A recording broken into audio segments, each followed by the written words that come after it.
¿Alguna vez te has preguntado cómo son los planetas más allá de nuestro sistema solar?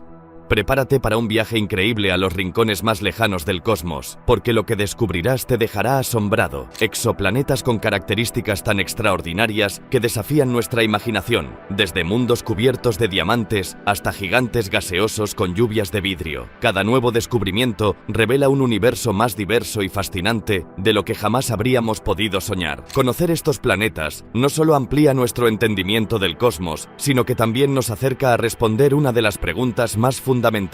¿Estamos solos en el universo? Cada exoplaneta podría tener las claves para descubrir vida más allá de la Tierra. Únete a nosotros en este emocionante recorrido a través del espacio para explorar cómo son los planetas más allá de nuestro sistema solar. No te pierdas la oportunidad de conocer estos mundos asombrosos y descubrir lo que podrían revelarnos sobre el universo y nuestra propia existencia.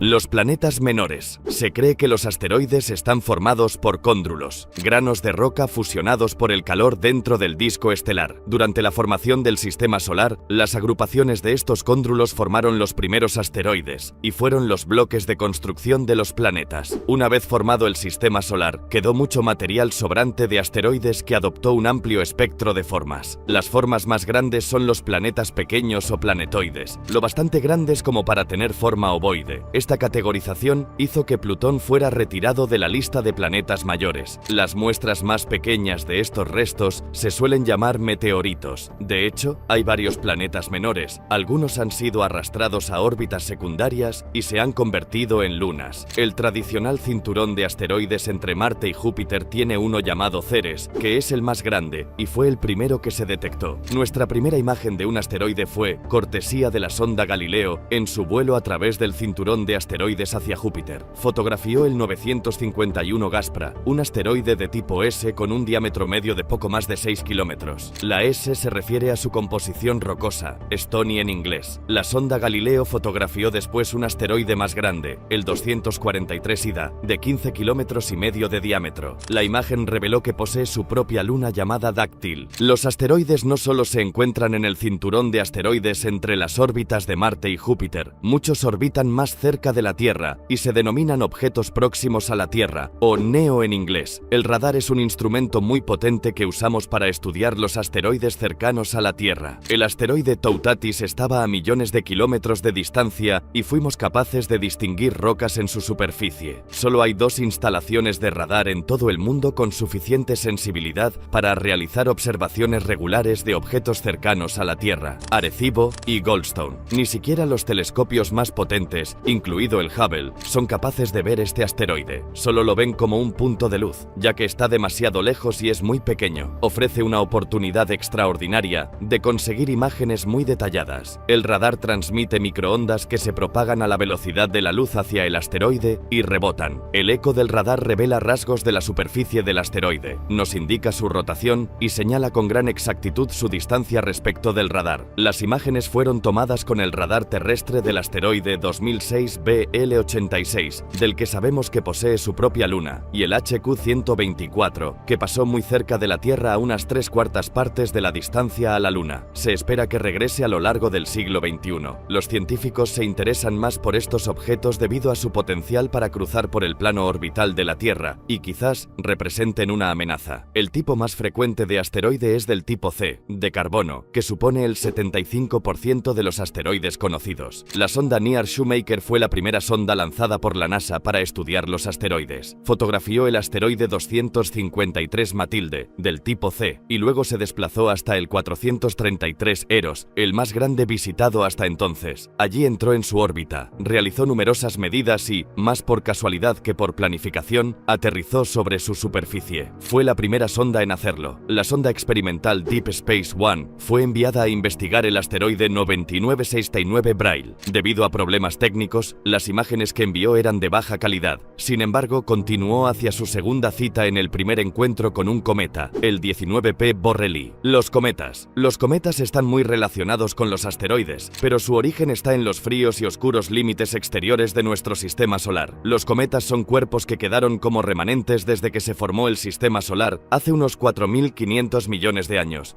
Por lo tanto, cuando estudiamos los cometas, miramos hacia el pasado de nuestro sistema solar. Al investigar los detalles de los cometas y su formación y evolución, podemos vislumbrar cómo se formó nuestro sistema solar e incluso cómo se formó la Tierra y por qué estamos aquí. Los cometas han sido registrados a lo largo de la historia, ya que son fácilmente visibles cuando se acercan al Sol y a menudo se han considerado signos de mal augurio.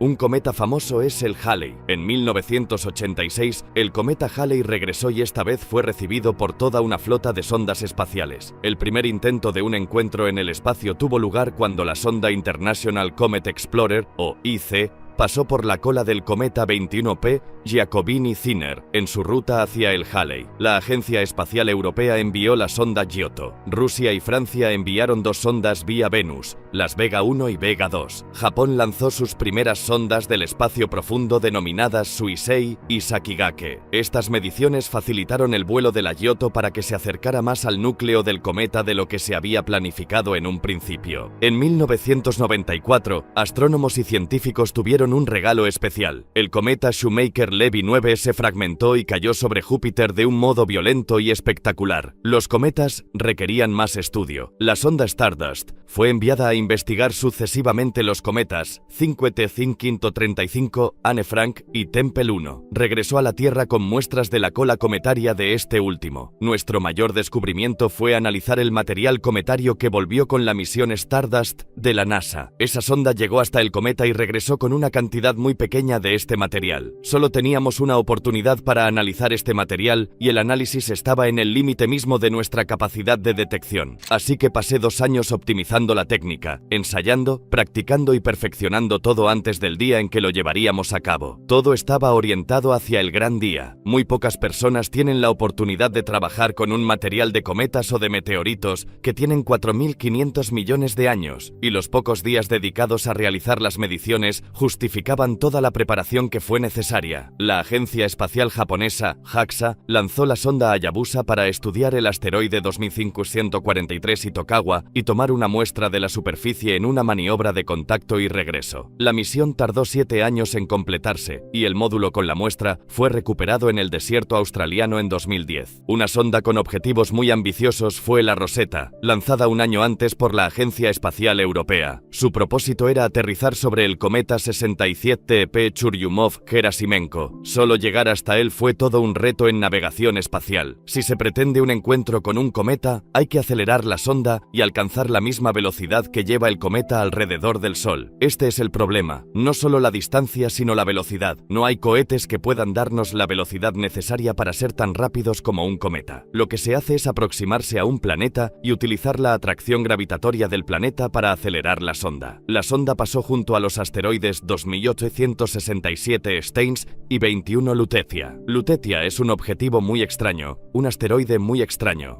Creemos que puede ser un asteroide de tipo C, lo que significa que es muy primitivo. Sin embargo, en las observaciones realizadas desde la Tierra y desde el espacio, no parece realmente un asteroide de tipo C, y nos intriga mucho qué puede ser. La sonda se desplazó después hasta su objetivo principal, el cometa 67P. El núcleo empuja a la sonda fuera de la órbita planeada, y eso se detecta en forma de un cambio en la frecuencia de la señal de radio enviada por la sonda. La magnitud de ese cambio de frecuencia es una medida de la masa del núcleo del cometa, lo que nos permite estimar la masa de sus componentes. No hay hielo en la superficie, está cubierta por una capa esencialmente constituida por material orgánico, y por eso es muy oscura. Este material es una de las claves que querríamos explorar y analizar. Estos componentes podrían albergar el secreto de la vida en la Tierra. Todo se basa en la química del carbono. ¿Cuánto carbono trajeron los cometas a la Tierra? ¿Contenía ese carbono simplemente los elementos adecuados y las moléculas esenciales, o tenía más información? Para tratar de responder a estas preguntas, la Agencia Espacial Europea intentó una de las misiones más arriesgadas planteadas por la humanidad: aterrizar una sonda en la superficie del cometa. Aterrizar sobre un cometa es uno de los proyectos más complicados jamás planteados por el ser humano. Este es el cometa. Es un modelo a escala 1.1000, así que el cometa real es 1000 veces más grande. El punto de aterrizaje está justo aquí. Pretendemos que se pose aquí porque es la zona más llana que hemos encontrado. Lo que queremos estudiar en el cometa con los instrumentos es básicamente qué materiales están presentes. Uno de los objetivos de la misión es valorar la complejidad de los materiales presentes en el cometa. Para aterrizar hay que sobrevolar el cometa muy lentamente y entonces soltar suavemente la sonda de aterrizaje. No es como aterrizar en la Luna, por ejemplo, donde puedes usar cohetes para frenar. Aquí el problema es el contrario. Hay que posarse suavemente sobre el cometa. Las fuerzas implicadas son muy pequeñas. Sería maravilloso conseguir datos significativos si el descenso tiene éxito. Si el aterrizaje sale bien, recogeremos muestras y todo resultará como hemos previsto. Será genial. Pero realmente necesitamos mucha suerte y ya la hemos tenido. La ciencia empieza ahora. Tenemos los primeros resultados que nos dan una primera impresión de lo que creemos que es el cometa y de dónde procede. Durante el resto del año, observaremos cómo evoluciona el cometa y descubriremos cómo funciona. Estamos estudiando los puntos donde el gas y el polvo son expulsados de la superficie y cómo funciona ese comienzo del coma, su nacimiento, hasta alcanzar una gran distancia de esta región. Solo se han propuesto modelos teóricos y estas mediciones van a ser las primeras que se tomen en la zona y es un objetivo muy importante para nosotros. Sin embargo, la sonda se quedó sin energía. La reactivación de Philae es improbable, pero no imposible, porque fue diseñada para que hibernara, para desconectarse y ser capaz de reactivarse por sí misma. Naturalmente, pensábamos que el periodo de inactividad fuera de unos pocos días o unas pocas semanas, no de unos meses. Pero ya veremos. Si tenemos suerte y ha sobrevivido estos meses, podría reactivarse en junio o julio. Mientras observaban asteroides, los científicos descubrieron uno que parecía tener una cola cometaria. Después de un cuidadoso estudio, concluyeron que estaban observando el resultado del impacto de dos asteroides. El 596 Sheila habría sido alcanzado a gran velocidad por un pequeño asteroide. La fuerza del impacto equivaldría a la detonación de una bomba atómica de 100 kilotones. La NASA había hecho algo similar con la sonda Deep Impact enviada al cometa Tempel 1, donde lanzó un módulo de colisión que impactó contra la superficie para estudiar los escombros que lanzaba hacia el espacio. Poco después, lanzó otra pequeña sonda de propulsión iónica llamada Dawn con otra misión extraordinaria: adentrarse en el cinturón de asteroides entre Marte y Júpiter. Su objetivo era dos de los mayores asteroides del sistema solar. La Dawn llegó a 4 Vesta y giró alrededor de su órbita durante un año, enviando gran cantidad de datos. Luego partió hacia Ceres, el mayor de los asteroides o planetoides. Allí se ha estabilizado y ha comenzado su estudio. La Agencia Espacial Japonesa ha lanzado recientemente una segunda sonda Hayabusa, con muchas mejoras respecto a la primera. Su objetivo es el asteroide de tipo C 1999 Hottatau-3. Se espera que llegue a su destino en 3 años, recoja muestras y regrese a la Tierra en 2020. La NASA ha anunciado el regreso de la misión OSIRIS-REx al asteroide 1999 RQ-36, más conocido como Bennu. Se espera que el lanzamiento tenga lugar en un futuro próximo y que después de un viaje de 2 años se sitúe en órbita y obtenga un mapa de la superficie antes de aterrizar para recuperar 2 kilos de material. Su regreso con la muestra está previsto para 2023. El estudio de los asteroides tiene también una motivación práctica. En 2013, un asteroide con una masa aproximada de 9.100 toneladas explotó sobre Rusia con la fuerza de 20 bombas de Hiroshima, causando 1.500 heridos y dañando 7.000 edificios. No es el primer asteroide que llega a la Tierra, como podrían certificar los dinosaurios, y probablemente no será el último. Por medio de las Naciones Unidas, la Agencia Espacial Europea y otras agencias espaciales han establecido un programa de seguridad. Los datos aportados por la sonda NEOWISE han permitido 2 descubrimientos importantes. El primero es que hemos averiguado que el 93% de los asteroides cercanos a la Tierra miden más de 1 kilómetro. Hay menos asteroides cercanos a la Tierra cuyo tamaño sea mayor de 100 metros. Sin embargo, menos no significa ninguno. Eso nos deja unos 15.000 asteroides de más de 100 metros que todavía no han sido encontrados. Este grupo de expertos también planea misiones de intervención. Si fuera necesario, pensamos que seríamos capaces de desviar un asteroide mediante 2 tecnologías distintas. Una es la que llamamos impacto cinético, y consiste en golpear el asteroide para cambiar su trayectoria. La segunda es usar una pesada nave como un tractor gravitatorio, por así decirlo, donde la masa de la nave tiraría del asteroide. Hay un proyecto en fase de planificación para arrastrar un pequeño asteroide desde el entorno cercano a la Tierra hasta una órbita lunar. Allí podría ser recibido por astronautas a bordo de la cápsula Orión, quienes podrían estudiar el asteroide asteroide tomando muestras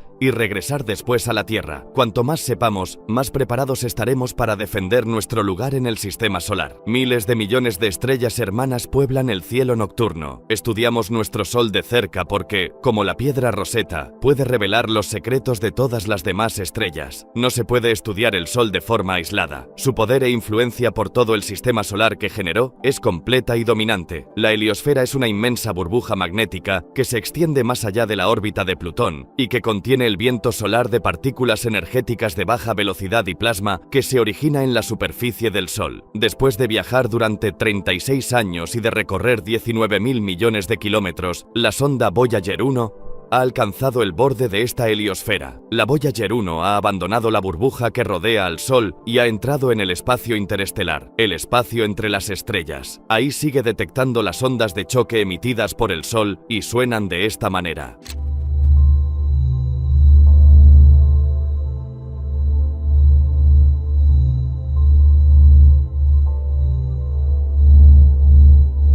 Para entender esta fuente de energía y su influencia, los científicos realizan observaciones desde Tierra y desde el espacio, donde una flota de satélites despliega sofisticados sensores hacia el Sol y el clima espacial que éste crea. El clima espacial es el campo que estudia lo que ocurre en el Sol y afecta a la Tierra, a nuestro entorno espacial y al de otros planetas. Los efectos del clima espacial son complicados porque tenemos que entender lo que está ocurriendo en el Sol, cómo viajan las partículas por el espacio interplanetario y cómo afectan a la Tierra y a toda la heliosfera. Por ello, necesitamos toda una flota de instrumentos para estudiar estas variables. Básicamente, es una ciencia sistemática. Hay que entender una parte de ella para entender la siguiente, y al final hay que montar todo el puzzle para entender los efectos totales del clima espacial. Es una serie de satélites de observación terrestre que también vigilan el Sol para estudiar este clima espacial. La sonda permanece en el espacio mirando hacia la Tierra y permanece estacionaria, pero este panel se mueve y se orienta hacia el Sol, de modo que siempre lo está observando y tomando lecturas cada minuto. La atmósfera exterior del Sol está siendo calentada constantemente por la superficie solar, y esto hace que partículas de la atmósfera del Sol se alejen en un flujo continuo. Estas partículas que llenan todo el sistema solar se denominan viento solar. La Tierra es bombardeada continuamente por distintos fenómenos en el Sol. Podemos no ser conscientes de ellos, pero el sistema solar nos afecta diariamente. No afecta solo a los astronautas, también afecta a los habitantes de la Tierra. La última generación de satélites GOES es el GOES-R, que pronto será puesto en órbita. Otras plataformas en órbitas bajas terrestres incluyen el microsatélite de prueba 2 de la Agencia Espacial Europea, que está probando nueva tecnología, y el Picard, patrocinado por el CNES, la Agencia Espacial Francesa. INODE es la palabra japonesa que significa amanecer. Es una misión conjunta entre las agencias espaciales japonesa, europea y estadounidense para estudiar los ciclos magnéticos del Sol. El detallado estudio ha revelado la compleja textura granulosa de la superficie del Sol y la estructura de las erupciones solares. Una erupción solar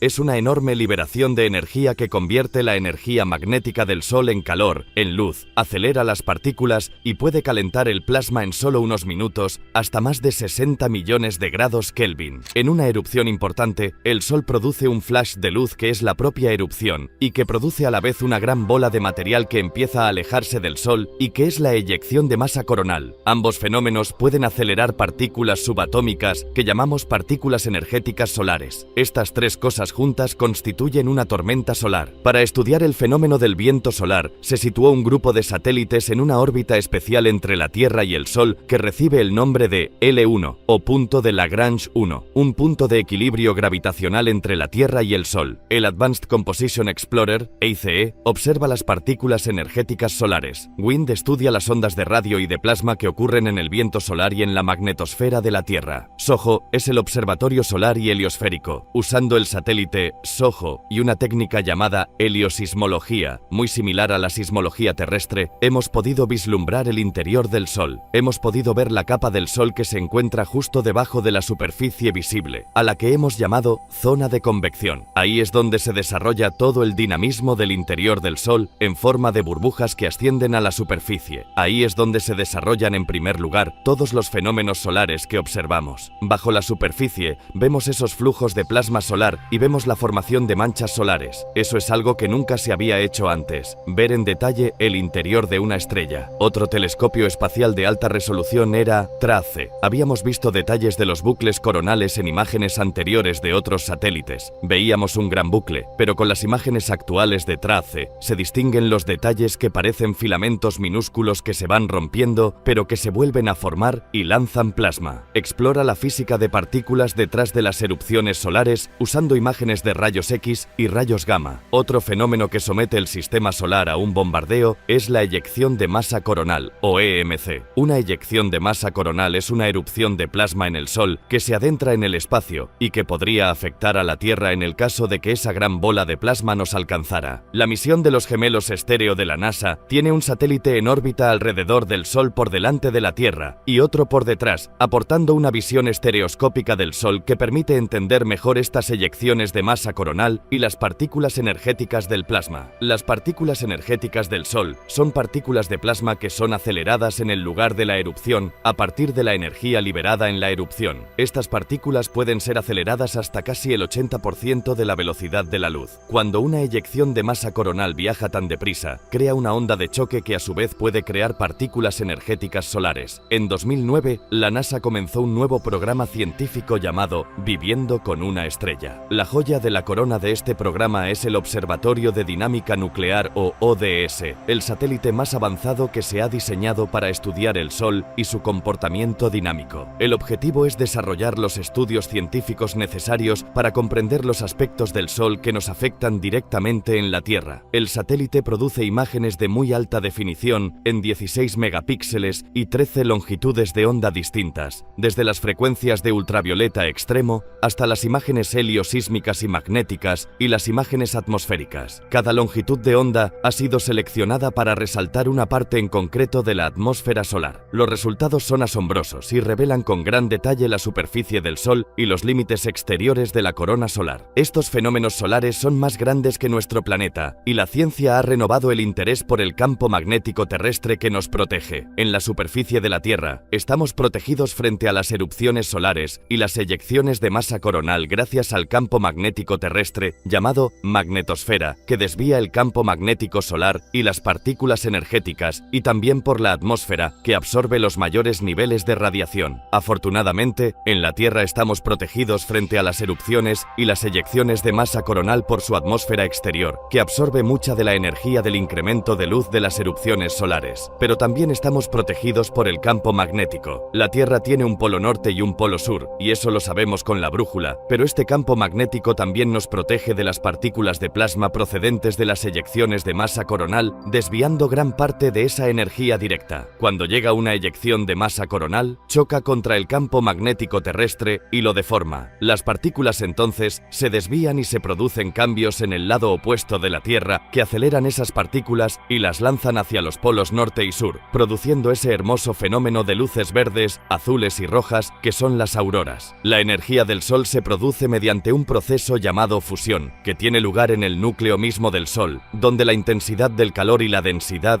hacen que los protones se fusionen para crear helio.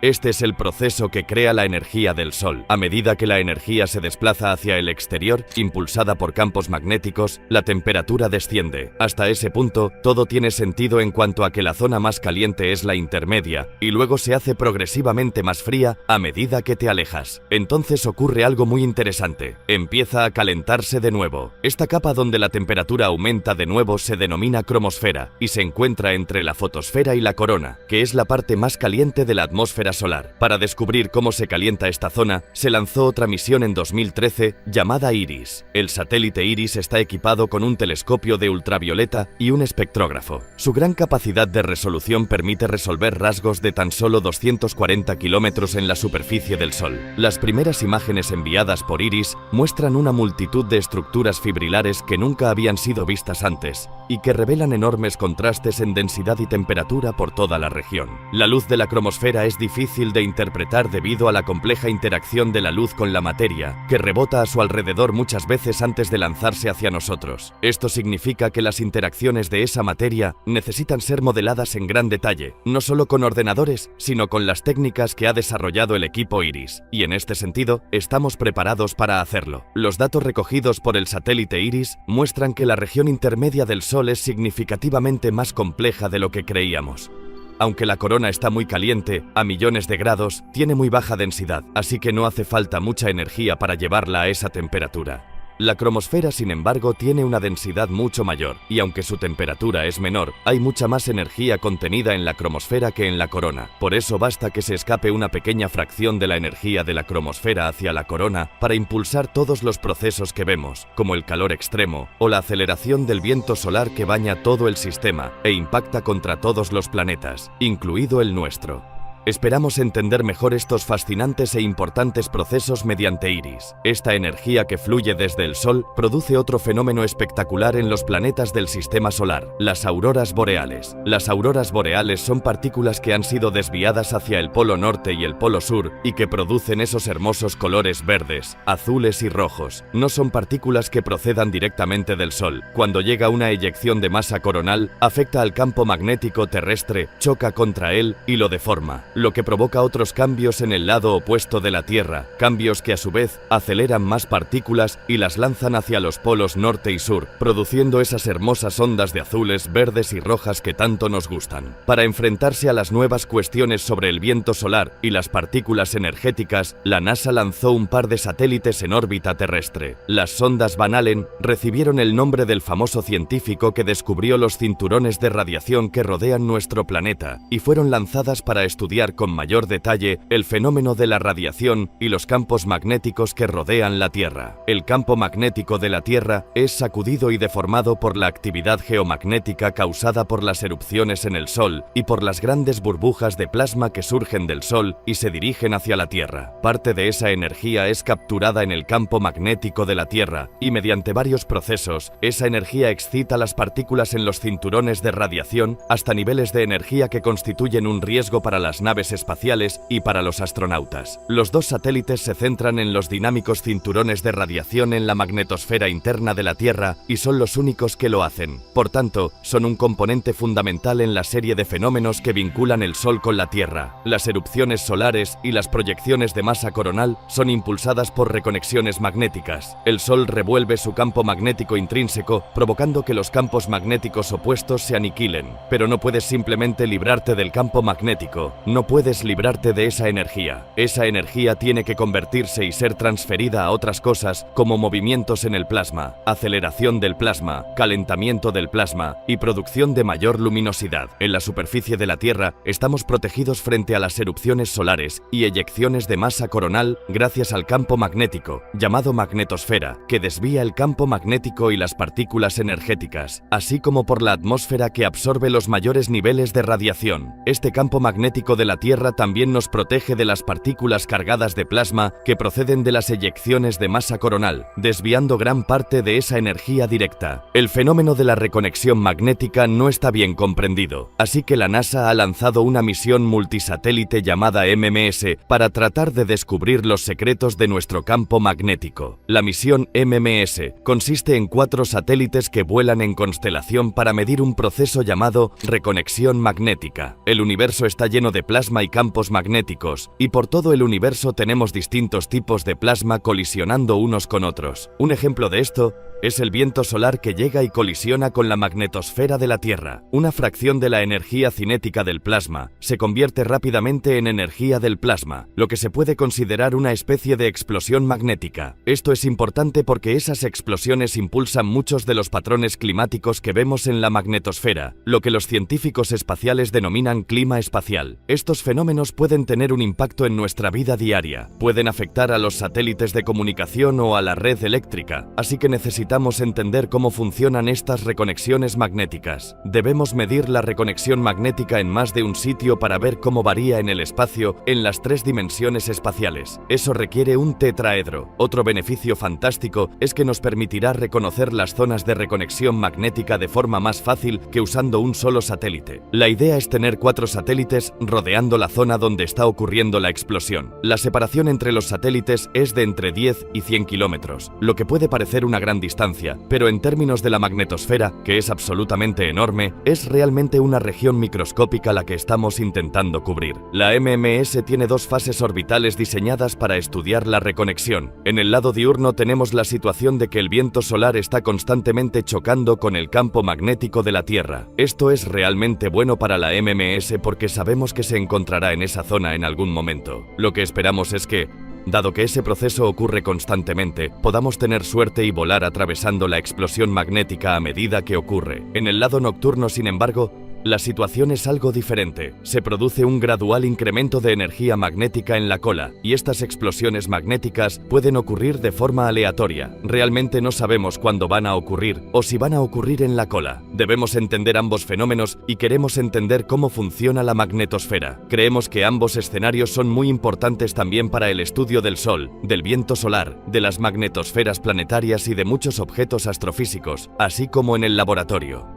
Esperamos que nos permita mejorar nuestros modelos para introducir la física adecuada y realizar predicciones sobre cuándo y dónde se producirán las reconexiones. Esto nos ayudará a mejorar la capacidad predictiva de nuestros modelos de clima espacial. Los instrumentos que miden las partículas en el espacio las están detectando con más velocidad y mayor cadencia que en misiones previas, con un factor de 100, mientras que los instrumentos de la generación anterior necesitaban 3 o 4 segundos para construir una imagen completa del cielo. La MMS tardará unos 30 milisegundos. Es una tecnología que supone un salto cualitativo. Los aproximadamente 12 satélites que operan en la actualidad serán reforzados con nuevas misiones. La Agencia Espacial Japonesa lanzará su próximo satélite solar C. La Agencia Espacial India lanzará el satélite para estudiar las eyecciones de masa coronal y las estructuras de campo magnético. El Deep Space Climate Observatory mantendrá una vigilancia en tiempo real del viento solar, que es fundamental para la precisión de las previsiones y alertas de fenómenos de clima espacial. La sonda orbital de la Agencia Espacial Europea será lanzada en 2018 y pasará más cerca del Sol que el planeta Mercurio, con el fin de estudiar cómo crea y controla el Sol su heliosfera. También está planeada para su lanzamiento en 2018 la Solar Probe Plus de la NASA, que llegará más cerca del Sol de lo que ha llegado nunca una sonda, a solo 5 millones de kilómetros de la superficie de la estrella. Los científicos han esperado mucho tiempo para enviar una sonda que pase por la atmósfera exterior del Sol. La sonda será expuesta a temperaturas de casi 1370 grados Celsius. Todos estos satélites seguirán vigilando, estudiando y desentrañando los secretos de este horno nuclear que nos suministra luz y vida. Están afuera, ocultos en la inmensidad del espacio, planetas tan extraños que ni siquiera la ciencia ficción pudo imaginar. Por primera vez en la historia, los científicos están descubriendo nuevos mundos más allá de nuestro sistema solar.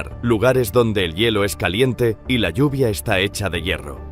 Son mundos inexplorados, distintos, impredecibles, y en algún lugar escondido entre esos misteriosos nuevos mundos, los científicos persiguen el más grande de todos los descubrimientos: planetas como el nuestro, tierras extrasolares, mundos infinitos. La búsqueda de mundos extrasolares. Centro Espacial Kennedy, Florida, 6 de marzo de 2009. El cohete pasa las últimas comprobaciones de seguridad. Es el comienzo de una misión extraordinariamente ambiciosa. El Observatorio Espacial Kepler busca planetas similares a la Tierra en una región formada por 100.000 estrellas. Es la culminación de un viaje que comenzó hace más de una década, con uno de los descubrimientos científicos más trascendentales de la historia. Alpes de Alta Provenza, Francia, 1995. El astrónomo suizo Michel Mayor y su equipo observan de forma rutinaria estrellas de la constelación de Pegaso, situada a 50 años luz de distancia, pero sus instrumentos revelan algo extraño. Una estrella tiembla y se mueve de forma violenta. Descubrimos que la velocidad de una de aquellas estrellas cambiaba en el tiempo.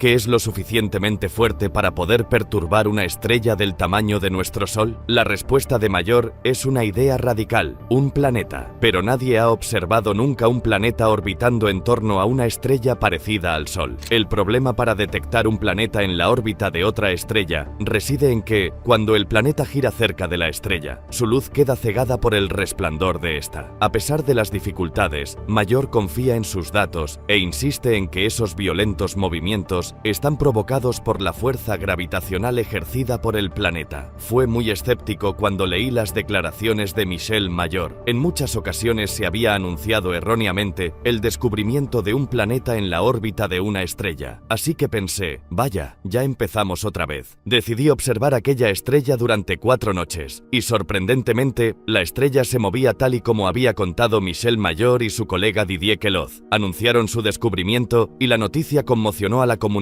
científica. Por primera vez había pruebas verificables y reproducibles de la existencia de un planeta orbitando alrededor de una estrella similar al Sol. Denominado oficialmente 51 Pegasi b, el planeta fue informalmente bautizado como Belerofonte, en honor al héroe griego que montó a Pegaso, el caballo alado. Es un planeta que rompe todas las reglas. Belerofonte se abraza cerca de su ardiente estrella a unos 1800 grados Fahrenheit. Su masa es casi 150 veces la de la Tierra y es un gigante gaseoso como Júpiter. Un gigante gaseoso es un planeta compuesto de hidrógeno y helio. Solo las capas exteriores son gaseosas, pero en su interior las enormes presiones comprimen el hidrógeno y el helio. Es completamente diferente a cualquier objeto de nuestro sistema solar. Se trata de un tipo de planeta completamente nuevo, lo que los científicos denominan un Júpiter caliente. Es igual que cuando vas a Hawái y ves fluir la lava. Así es un Júpiter caliente, muy caliente. La Tierra se encuentra a 150 millones de kilómetros del Sol, la distancia idónea. Esos Júpiter calientes están unas 100 veces más cerca, y por lo tanto, la cantidad de luz solar que reciben es 10.000 veces mayor. Esto representa a una estrella, y esto a un Júpiter caliente. Un Júpiter caliente está a una distancia de 3 a 4 diámetros estelares de la estrella, es decir, 1, 2, 3, así de cerca estaría un Júpiter caliente de su estrella. Los Júpiter calientes están sometidos a la fuerza de marea de la estrella, de manera que muestran siempre la misma cara a su estrella, igual que la Luna y la Tierra. Una cara siempre es de día y la otra siempre es de noche. Si cayera en un Júpiter caliente, me gustaría que fuera en la cara de atrás y que hasta allí llegara algo del calor del lado situado de cara a la estrella. La variación térmica hace que la atmósfera de Belerofonte sea extremadamente ventosa. El aire calentado por la estrella asciende y el aire más frío desciende para reemplazarlo, igual que sucede en la Tierra. El viento ruge a miles de kilómetros por hora con una fuerza superior a lo que nosotros podríamos soportar. Las altas temperaturas impiden que exista el vapor de agua, pero eso no significa necesariamente que nunca llueva. La temperatura es demasiado elevada para que puedan formarse nubes, incluso para que aparezca el agua, pero en su lugar podrían formarse nubes de hierro. El vapor de hierro se forma a temperaturas mucho más elevadas que el vapor de agua, por eso las cosas pueden complicarse un poco más. Te valdría llevar un paraguas muy resistente. El hierro caerá sobre el paraguas cubriéndolo con rapidez hasta que su peso lo rompa. En lo más alto, cortinas de colores danzan en el firmamento. Las partículas cargadas de electricidad procedentes de la vecina estrella hacen que las auroras sean más intensas que la aurora boreal terrestre. Y hay algo más singular aún en este mundo recién descubierto. Belerofonte completa su órbita alrededor de su Sol en solo 4,2 abrasadores días. Ningún planeta que se precie da la vuelta a su estrella en 4,2 días. Ningún planeta de nuestro sistema solar tarda tan poco tiempo. Para los científicos, esta órbita minúscula representa un reto para la idea comúnmente aceptada sobre el origen de los planetas. Que el planeta completara su órbita cada 4 días suponía un enigma hasta que, un día, en mitad de la noche, pensé, eso demuestra que esos planetas migran hacia el interior, no permanecen inmóviles allá donde están. La clave del enigma se encuentra en la manera en la que se forman los planetas. Los planetas son un subproducto de la formación de las estrellas. Cuando una estrella nace, se origina un disco de polvo y pequeños asteroides. Gran parte parte de lo que sabemos procede del telescopio espacial Hubble y de su exploración de la nebulosa del Águila. Este cúmulo estelar, salpicado de discos de polvo y gas, está colapsando. En el centro del disco se ha formado una enorme concentración de gas y polvo. Las temperaturas alcanzan los abrasadores 18 millones de grados y se libera tanta energía como en la fusión nuclear que alimenta nuestro Sol. Ha nacido una estrella. La radiación de las estrellas origina un viento solar que dispersa el polvo. Parte de ese polvo sobrevive y permanece en la órbita de la recién nacida estrella. A lo largo de millones de años, el polvo se compacta formando nódulos que se convierten en asteroides que, a su vez, se transforman en planetas. Esos planetas migran a través del disco hasta encontrar una órbita estable. Es por esa razón por la que Belerofonte se encuentra tan cerca de su estrella madre. Pero hay un mundo recientemente descubierto que encontró una órbita estable en un lugar en el que un planeta nunca debería estar. En 2001, el telescopio espacial Hubble se dirigió hacia una estrella oscura de la constelación de Pegaso, a 150 años luz de distancia de la Tierra, la misma región en la que 6 años antes se descubrió Belerofonte. El Hubble persigue otro Júpiter caliente descubierto por el astrónomo Geoff Marcy, pero este es diferente a Belerofonte. Seguro que habéis oído hablar del planeta HD 2009-4158b. Es un nombre horrible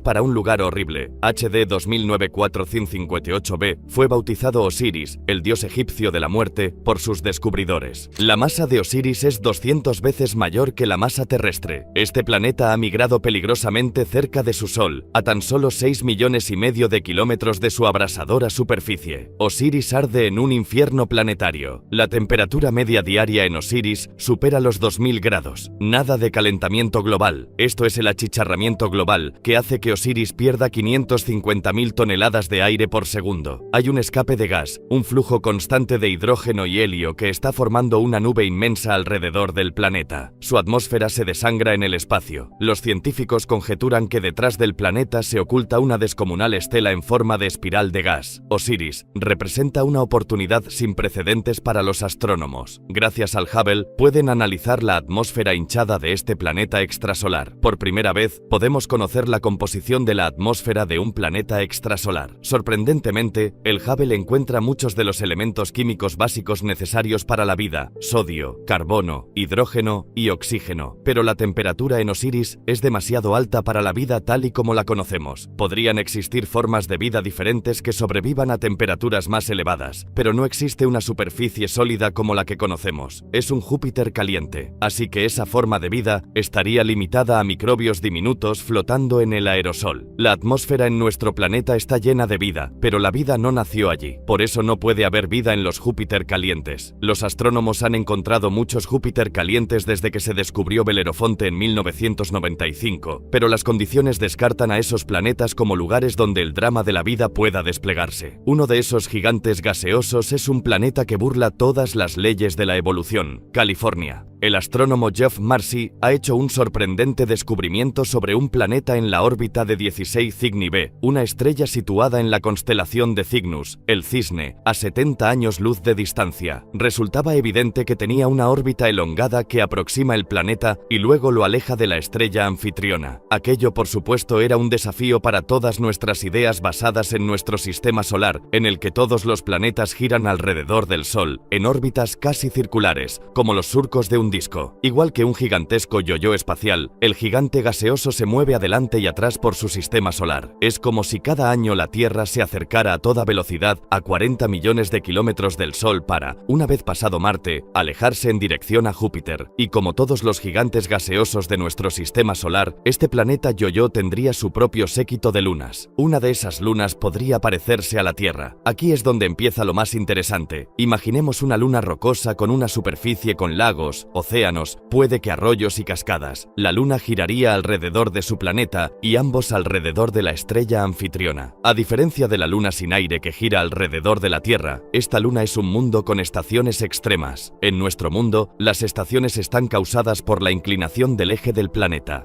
En este otro, la causa es su órbita elongada.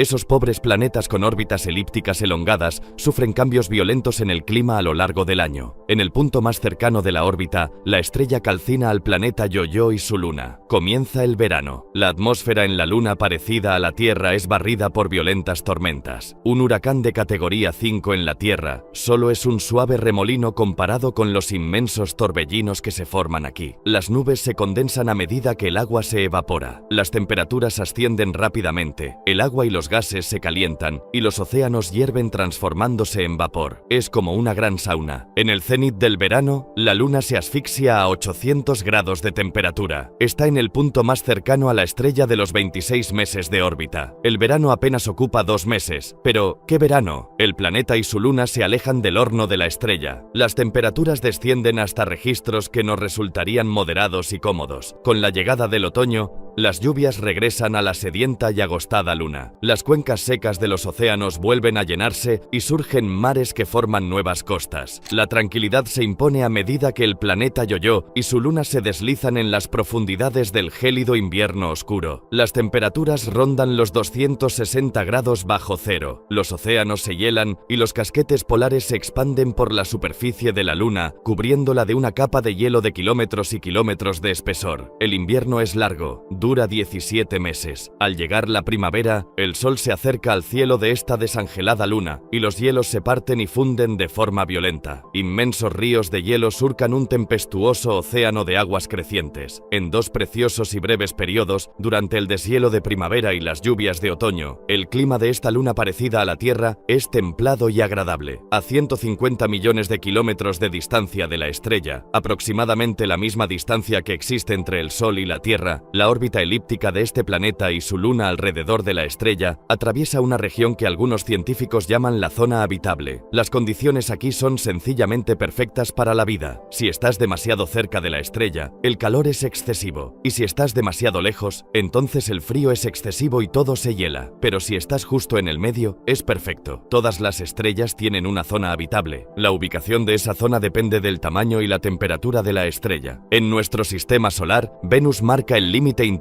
y Marte el límite externo. La Tierra y su abundante vida se encuentran justo en el medio. Este planeta Yo-Yo y su luna cruzan esta zona habitable 2 veces al año. En primavera, durante 3 meses y medio en su viaje de aproximación, y en otoño, durante 3 meses y medio en su veloz regreso a los confines más fríos del espacio. ¿Podría la vida sobrevivir a las condiciones existentes fuera de la zona habitable? ¿Podrían existir seres vivos lo bastante inteligentes para hibernar igual que hacen algunos animales terrestres durante el invierno? Puede parecer fantasioso, pero me gustaría recordar las zonas de marea en nuestro planeta. La vida en las orillas de los mares es muy rica a pesar de las mareas. Hay muchos seres vivos que quedan bajo el agua cuando sube la marea, pero cuando la marea baja y el agua se retira, esos animales sobreviven perfectamente. El extraño ciclo orbital del planeta Yo-Yo crea condiciones fugaces e idóneas para la vida, pero también para la muerte. Algunos planetas extrasolares son aún más sorprendentes. Imaginemos un mundo que carezca de una estrella en torno a la que orbitar. Los científicos especulan con la idea de que en nuestra galaxia existan muchos planetas errantes viajando a la deriva por los oscuros senderos del espacio interestelar. Son mundos huérfanos, planetas expulsados de sus sistemas solares por el caos de la migración planetaria. Los astrónomos llaman a esos mundos planemos. Son planetas sin estrella que viajan a la deriva por la galaxia indefinidamente. ¿Qué fuerza gigantesca podría expulsar a un planeta de su sistema solar? Cuando se forma una estrella joven con un contingente de planetas a su alrededor, muchos de esos planetas interactúan gravitacionalmente, acelerándose de forma que uno de ellos es eyectado del sistema planetario, expulsado de la isla, por así decirlo. Si tuvieras la mala fortuna de vivir en un planeta expulsado por una colisión o por una cuasi colisión con otro gran objeto, es probable que salieras rápidamente de la zona habitable. En nuestra galaxia existen cientos de miles de millones de planetas vagabundos, grandes, perdidos, sin una estrella materna que los caliente. Frío, oscuro, silencioso. Los planemos no tienen un sol. Son mundos sin días ni años. Viven vigilantes en una noche eterna. Los planemos son vagabundos solitarios, los centinelas de las galaxias.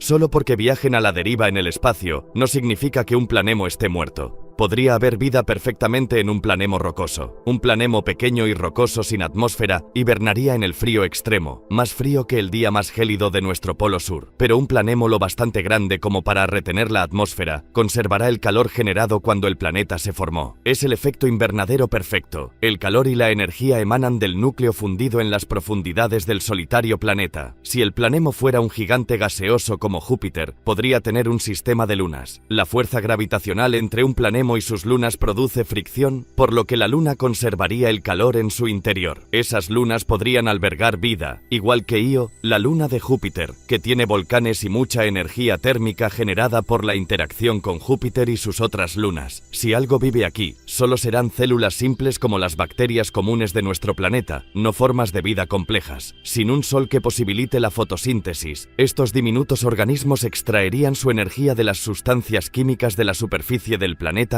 o de su luna. En la Tierra se encuentran condiciones similares. Se han descubierto colonias de bacterias en galerías profundas de minas africanas que carecen por completo de luz y sobreviven exclusivamente gracias a las sustancias químicas que fabrican a partir del suelo en el que viven. Su metabolismo es extremadamente lento y se reproducen solo una vez cada 1000 años. Si existe la vida en un planemo sin sol, podrían ser organismos como estos, abandonados cuando era un planeta joven. Mientras los planemos dormitan apaciblemente, un mundo ha sido sacudido por caóticos cambios desde el principio de los tiempos. En 2003, los astrónomos confirmaron la existencia de una auténtica reliquia de los orígenes del mundo en la constelación de Escorpio. La mayoría de los planetas conocidos fuera de nuestro sistema solar se encuentra en el disco principal de nuestra galaxia. Pero este mundo se encuentra muy por encima del disco de la Vía Láctea, en un cúmulo formado por 10.000 estrellas primigenias. El planeta Bailey 620-26 es más conocido por su apodo Matusalén, el personaje más longevo de la Biblia. La razón por la que se le conoce como planeta Matusalén es porque el cúmulo tiene unos 12.000 millones de años. La Tierra es un planeta adolescente comparado con el viejo Matusalén. Unos 8.000 millones de años antes de que se formara la Tierra, Matusalén era un joven gigante gaseoso con furiosas tempestades y un séquito de lunas. Los eones pasan, y los vientos y las tormentas amainan, dejando atrás un mundo silencioso y tranquilo. De repente 2 estrellas surgen en el cielo. Son los núcleos extinguidos de estrellas muertas hace mucho tiempo, persiguiendo al cúmulo. En el medio muy denso de un cúmulo globular hay muchísimas colisiones interestelares y cuasicolisiones. Sistemas en los que una estrella es expulsada y otra atrapada.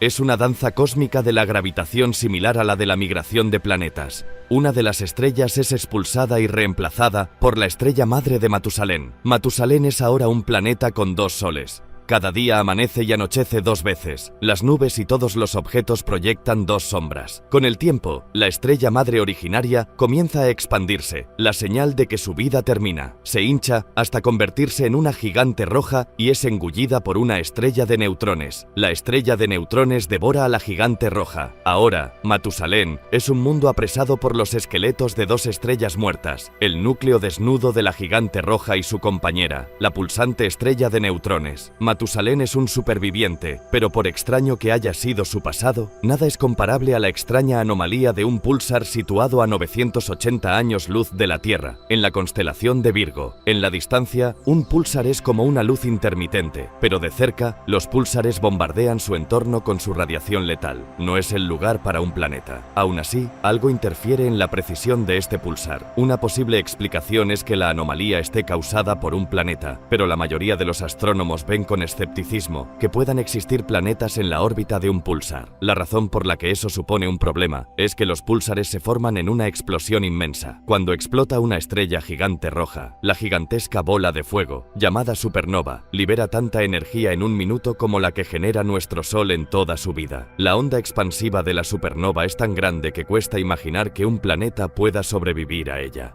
Cuando el polvo cósmico se disipa, lo único que queda es el núcleo aplastado de la gigante roja, pulsando en el corazón de un campo de escombros en expansión. La materia lanzada en la colosal explosión es atraída de vuelta al púlsar, formando un disco. Del caos emerge un nuevo mundo, nacido del fuego y de la destrucción. Un zombi planetario surgido del cadáver de lo que antaño fue una estrella gigante roja. Es asombroso que puedan formarse planetas en un planeta situado en la órbita de un púlsar. tendrías la sensación de estar en una discoteca con una luz estroboscópica muy intensa. La radiación emitida por este monstruo estelar disocia las moléculas orgánicas necesarias para la vida. El púlsar tiene campos magnéticos muy potentes que son arrastrados en la rotación de la estrella, atrapando todo lo que encuentran a su paso, electrones y protones lanzándolos al exterior a gran velocidad con más fuerza que el viento solar. No puedo imaginar siquiera que exista la posibilidad de que la vida más simple, la microbiana, pueda surgir y prosperar en un planeta cercano a un púlsar. Básicamente porque todo lo que está en el campo del púlsar recibe una cantidad de energía excesiva y lo que queda fuera de él carece por completo de energía. El descubrimiento de planetas púlsares demuestra cómo pueden formarse nuevos mundos en la estela de la destrucción de una estrella. Da igual dónde surja un planeta, el proceso de su nacimiento siempre está plagado de peligro. En ocasiones, la violencia es tan grande que el fin del mundo llega antes de su comienzo. En 2007, los astrónomos del telescopio gigante Géminis Norte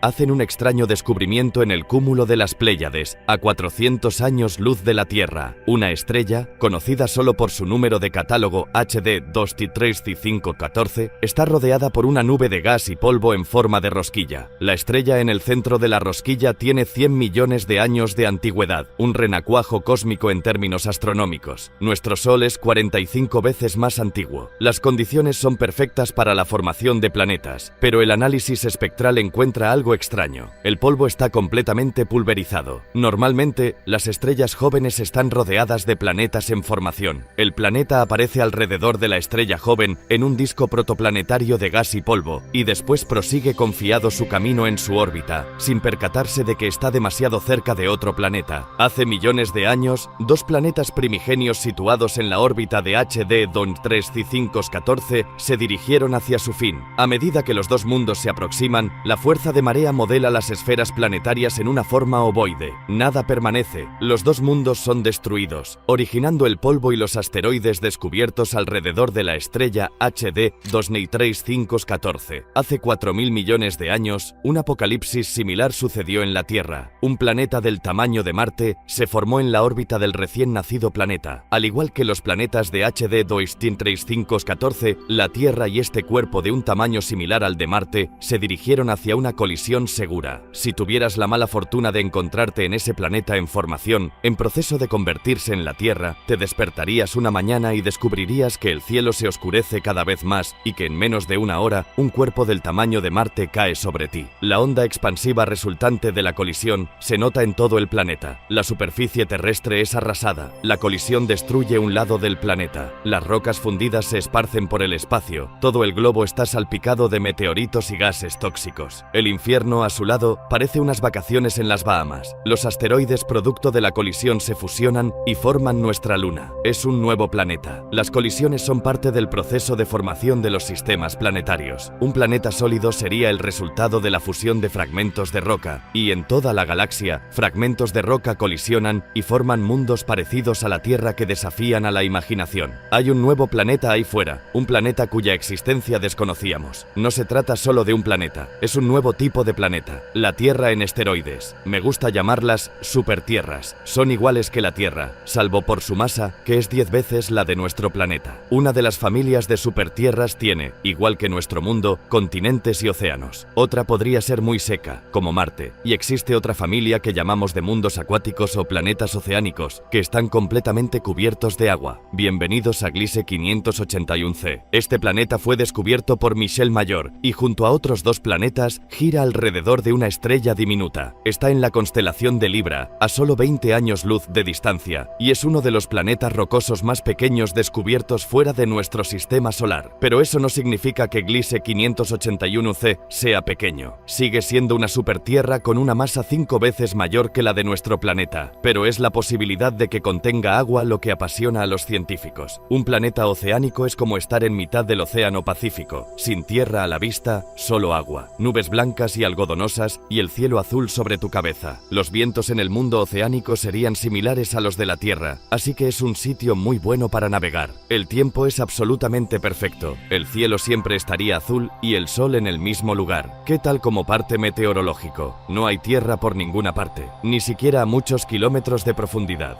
La capa de agua sería muy profunda, al menos un cuarto de la profundidad del planeta. La presión aumenta a medida que nos sumergimos en las profundidades marinas. A 12.000 metros alcanzamos la profundidad máxima de los océanos terrestres. Atravesamos el límite de los 33.000 metros. La presión es tan fuerte que el agua comienza a adoptar formas nuevas y sorprendentes. A una profundidad 10 veces mayor que la del océano más profundo de la Tierra, llegamos al fondo. Cuando hay una masa de agua enorme, la presión en el fondo del océano es muy alta, en exceso superior al 1.000.000 de atmósferas, y esa presión comprime el agua del océano en un estado que llamamos hielo 7. No es como el hielo de tu congelador. Las moléculas de agua que forman el hielo de tu nevera están desordenadas, pero si haces hielo a presiones muy altas, entonces las moléculas de agua se ordenan, llegando incluso a alinearse. Este cristal es muy parecido al hielo, estoy seguro. También conocido comúnmente como sal mineral, el hielo 7 podría existir en nuestro sistema solar. Europa, una luna de Júpiter, podría estar cubierta por un manto de agua apresado por una espesa corteza de hielo. La presión de la corteza es tan grande que podría haber hielo 7 en las profundidades de estos mares inexplorados. Si ampliamos y descongelamos Europa, el resultado podría ser un mundo acuático parecido a Gliese 581c.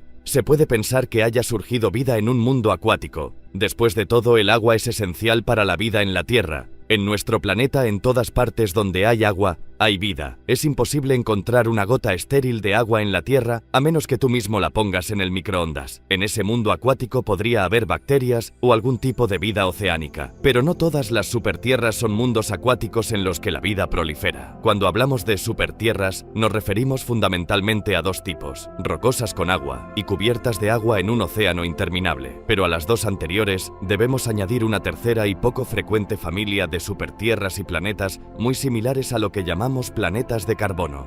Un planeta de carbono no se parece a nada de lo que hayamos podido ver antes. Es un lugar con una química diferente, pero repleto de tesoros muy terrenales. En nuestra galaxia hay planetas desolados, pobres e inhóspitos, pero la ciencia sigue la pista a un nuevo tipo de planeta, un mundo lleno de tesoros. En nuestro sistema solar, en nuestro Sol y en todas las estrellas cercanas hay siempre más oxígeno que carbono. Pero si imaginamos un lugar en el universo con más carbono que oxígeno, la formación del planeta será muy diferente. El análisis espectral demuestra que el carbono es más abundante a 26.000 años luz del centro de nuestra galaxia. Los planetas formados allí podrían ser muy ricos en carbono. El cielo matutino en un planeta de carbono sería cualquier cosa menos azul cristalino.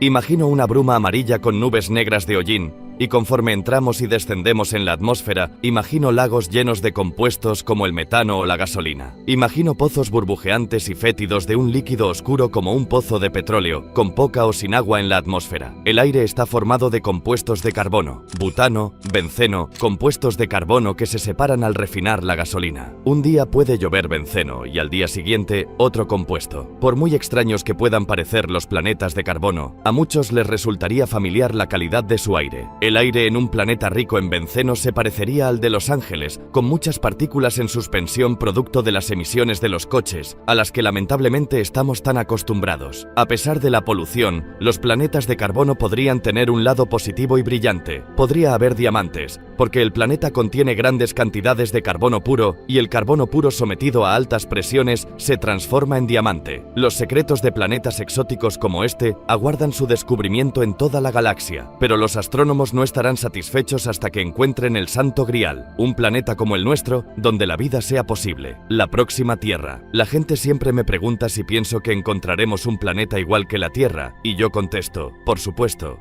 Es muy probable que todas las estrellas tengan planetas de un tamaño parecido al de la Tierra. Todas las estrellas tienen planetas o superplanetas de una masa similar a la de la Tierra. Si hay 200.000 millones de estrellas en la galaxia, podría haber 400.000 millones de tierras. El Observatorio Espacial Kepler ha sido el primer instrumento capaz de encontrar uno de esos planetas. Observa las 100.000 estrellas de la constelación del Cisne en el cielo nocturno, tomando una foto tras otra, minuto a minuto. El objetivo de Kepler es sencillo: buscar estrellas que se oscurecen. Entre esas 100.000, cuando una estrella se oscurece fugazmente, significa que un planeta ha pasado por delante, bloqueando su luz en parte. El tiempo que la estrella se oscurece y la cantidad de luz bloqueada dirá a los científicos el tamaño del planeta y la distancia a la que se encuentra de su Sol. Un buen símil es buscar la motita en la luz que vemos de un faro cuando una polilla pequeña lo cruza volando. Igualmente, el planeta es apenas un pequeño punto cuando pasa. Es una técnica muy útil porque nos permite descubrir planetas más pequeños que la Tierra en las órbitas de estrellas similares al Sol. Es una técnica que ha cambiado el curso de la ciencia. Creemos que podemos encontrar un planeta habitable en los próximos años. Los científicos calculan que la misión Kepler encontrará un mínimo de 50 tierras extrasolares. Una de las grandes preguntas a las que se enfrenta hoy en día cualquiera que busque vida fuera de la Tierra es: ¿y si no reconocemos la vida aunque la descubramos? Las condiciones en una Tierra extrasolar podrían hacer que la vida evolucione de forma diferente. Mi esperanza es que veamos algún signo, algo que nos ponga los pelos de punta. Sea cual sea ese signo, será el primer capítulo de la mayor historia científica jamás contada. Ha propiciado la búsqueda más audaz y polémica de todos los tiempos. Finalmente, al ser humano le gustaría comprender sus orígenes. Nos gustaría comprender cómo surgió la vida sobre la Tierra. Y ahora los científicos creen tener las respuestas. Incluso, han construido la mayor máquina de la Tierra para reconstruir el principio de los tiempos. Den un paseo virtual hacia el pasado hasta el Big Bang. Nuestro universo es un conjunto elegante de más de 1000 millones de galaxias, cada una de las cuales está formada por unos 100.000 millones de estrellas. Todavía se desconoce cuántos planetas existen. Sabemos que la Tierra forma parte de la galaxia Vía Láctea y que nuestro planeta azul órbita alrededor del Sol como un zafiro, el único cuerpo celeste conocido que albergue vida. Pero, ¿cómo llegó nuestro mundo hasta aquí? Queremos entender qué produjo la creación del universo y cómo evolucionó durante sus 14.000 millones de años de existencia. Por primera vez en la historia, los científicos conocen las respuestas a algunas de las preguntas, en el sentido de que el universo es todo lo que conocemos, todo lo que vemos. Lo que hace la teoría del Big Bang es contarnos cómo llegamos hasta aquí. La teoría del Big Bang establece que hace más de 13.700 millones de años, el universo comenzó como un estado comprimido, increíblemente denso y caliente, con una única misión: expandirse. Hubo una explosión cósmica que creó las estrellas, el cielo, las galaxias a nuestro alrededor. Así que, miremos donde miremos, vemos los remanentes de esta explosión cósmica que puso en marcha al universo. El Big Bang es una teoría física ampliamente aceptada que pretende explicar qué sucedió después del nacimiento del universo. Datos sonoros y observaciones científicas la corroboran. Una teoría no es algo con lo que sueñas en mitad de la noche. Solo tras superar muchas pruebas alcanza el estatus de teoría. En cuanto a la teoría del Big Bang, no solo tenemos un dato, sino que tenemos cientos de datos que encajan perfectamente con esa teoría. Cuando observamos el cielo nocturno, podemos rebobinar hasta el momento del propio Big Bang. Cuando miras hacia el cielo, puedes ver estrellas y puede que incluso veas nuestra propia galaxia, la Vía Láctea. Pero si miras mucho más allá, puedes ver los grupos de galaxias. Si miramos más hacia atrás, podemos ver la primera generación de estrellas que se están formando o muriendo. Si continuamos hacia atrás en el tiempo, podemos ver la formación de los primeros átomos. Continuando nuestro viaje al pasado, podemos ver la formación de los primeros protones y neutrones. Si seguimos rebobinando el reloj y viajamos mucho más atrás en el tiempo, podemos observar el primer incidente del Big Bang. ¿Cómo se consiguió descubrir el Big Bang?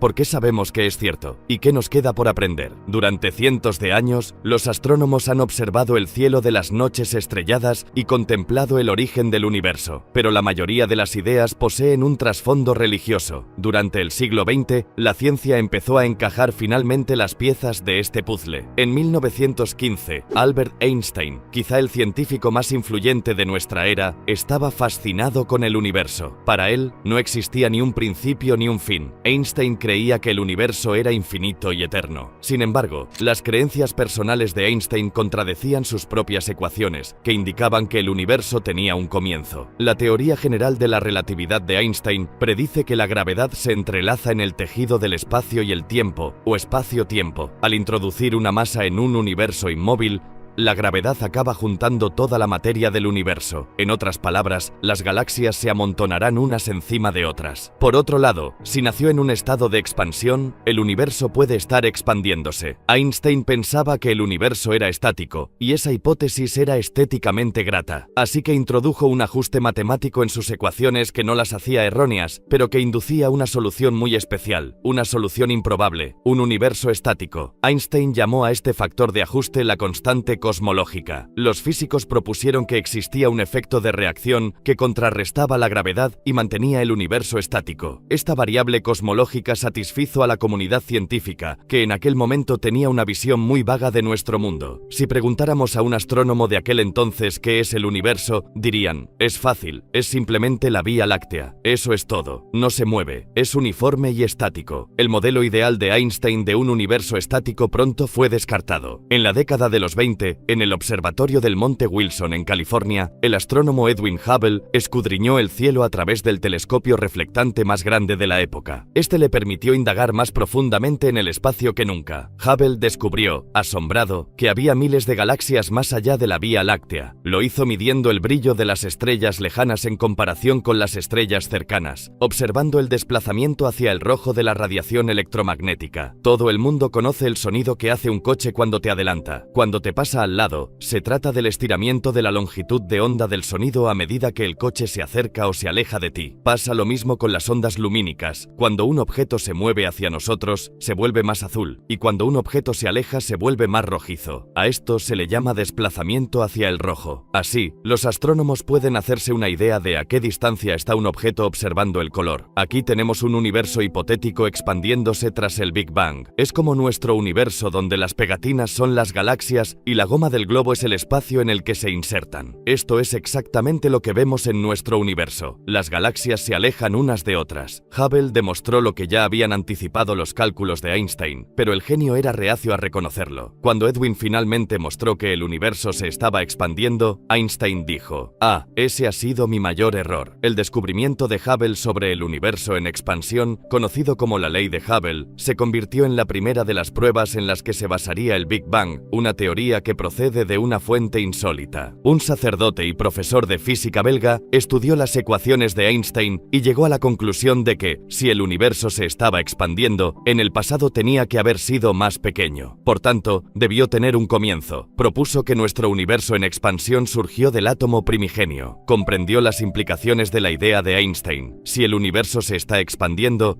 entonces es posible que el origen sea un átomo cósmico primigenio o algún tipo de huevo cósmico que eclosionó, dando lugar al nacimiento del universo. Los colegas de Georges Lemaitre no se plantearon mucho la idea del átomo primigenio. Sugería una creación cuyas fronteras estaban más próximas a la religión o a la teología. Preferían que el universo fuera estático, como muchos pensaban antes de aquello, o si estaba en expansión, como había demostrado Hubble, que se expandiera eternamente. Lemaitre defendió su teoría del huevo primigenio como puramente científica, pero el astrónomo Fred Hoyle se opuso incondicionalmente a sus hipótesis. A pesar de que coincidía en la idea del universo en expansión, Hoyle propuso que las nuevas galaxias se formaban con materia que se creaba constantemente. De ese modo, el universo siempre había existido y siempre había tenido el mismo aspecto.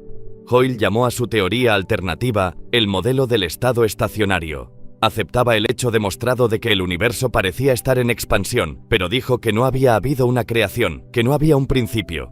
El universo siempre se había estado expandiendo, y así continuaría para siempre. En 1949, durante un programa radiofónico en Londres, Hoyle quiso contraponer su teoría del estado estacionario a la idea de Lemaitre del huevo primigenio. Se refirió a la teoría de Lemaitre como la teoría del Big Bang, y se le quedó ese nombre. Esas dos teorías opuestas se convertirían en las protagonistas del duelo científico final para determinar el origen de todas las cosas. A mediados del siglo XX, el origen del universo era todavía un interrogante. Dos teorías opuestas eran el centro de esta batalla científica: el estado estacionario de Fred Hoyle y el Big Bang de Georges Lemaitre. Para probar cualquiera de estas teorías, cada una debía explicar el origen de los elementos del universo, aquellos presentes en el resto de las cosas. Existen elementos ligeros, principalmente hidrógeno y helio, y elementos pesados, como el nitrógeno, el carbono, el oxígeno y el hierro. Sometidos a temperaturas elevadas, el hidrógeno se fusiona para formar helio. A su vez, el helio se fusiona creando elementos más pesados. Hoyle propuso que la creación de todos los elementos más pesados que el hidrógeno tenía lugar en los núcleos abrasadores de las estrellas, en un proceso llamado fusión nuclear. Entre ellos también se incluye el segundo elemento más abundante, el helio. Un físico nuclear y sus colaboradores explicaron cómo las estrellas creaban elementos. Llegaron a la conclusión de que las estrellas también pueden crear helio, así que todos esos elementos se pueden hacer en ellas, y no necesitamos tener un Big Bang. Sin embargo, la teoría de Hoyle presentaba varios problemas que saltaban a la vista, y lo que es más importante, no explicaba cómo se formaba el hidrógeno, ya que las estrellas primitivas debían haberse formado con hidrógeno ya existente. Hoyle intentó resolver el problema sugiriendo que el hidrógeno y el helio siempre habían existido y que siempre se habían generado espontáneamente, pero algunos empezaron a cuestionar estas hipótesis. En la década de los 40, el físico ruso George Gamow también estudió los orígenes de los elementos químicos usando la teoría del Big Bang, predijo las proporciones relativas de hidrógeno y helio en el universo y descubrió que debía contener mucha cantidad de helio, el cual solo podía crearse por la fusión de dos átomos de hidrógeno. Descubrió que el hidrógeno conforma cerca del 75% de los elementos del universo y el helio solo el 25%. Llegó a la conclusión de que las estrellas solas no podrían generar tanto helio. Sin embargo, si el universo hubiera empezado con un Big Bang denso y caliente, la temperatura habría sido lo suficientemente elevada por todas partes como para fusionar el hidrógeno en helio. Si nos fijamos en lo que se conoce como nubes primigenias, estas poseen la que fue probablemente la proporción original de hidrógeno y helio, que es 3/4 de hidrógeno y 1 de helio, justo lo que predijo la teoría del Big Bang. A la formación de elementos pesados mediante la fusión de elementos ligeros se le llamó nucleosíntesis.